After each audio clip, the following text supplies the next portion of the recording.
come from a farming background. My father is a suckler and sheep farmer, and I had a huge interest into crops. So that was going against his will, but that's how I ended up here. And it's a lovely job out in the outdoors.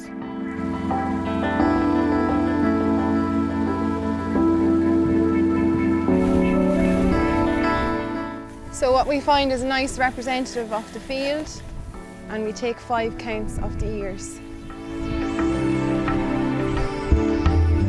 Within a 1/10 of a metre square, and then we multiply it by 10 to get a metre squared. Then we multiply that metre squared by 10,000, which is in a hectare, so we can predict the yield then. As we're counting, we keep a close eye on the grains themselves, and we look out for fusarium. This year, grains are looking extremely healthy. There is a worry for fusarium because of the damp conditions, but so far we're seeing very little. So fusarium is linked to mycotoxins. The less fusarium we can have on the grain, the better. And it's all just to do with weather conditions. So you can see a blind grain there, but that's not fusarium.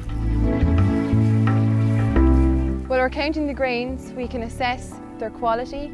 Then we can count the grains on each ears and get an average of the amount of grains per ear. It's very important so that we can predict the yield and know when we're intaking the barley that we're expecting, so we can organise our intake bays. We definitely do it for all our Waterford distillery growers, and we do it once just before the harvest.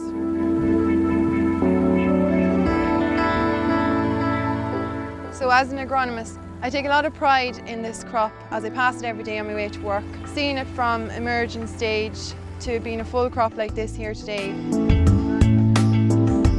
Me and David discussed what variety we were going to put into each field.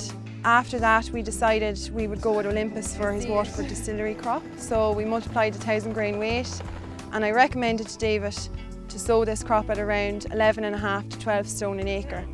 So it was up to David then to calibrate his drill to that recommendation. Fingers crossed that he'd follow my word.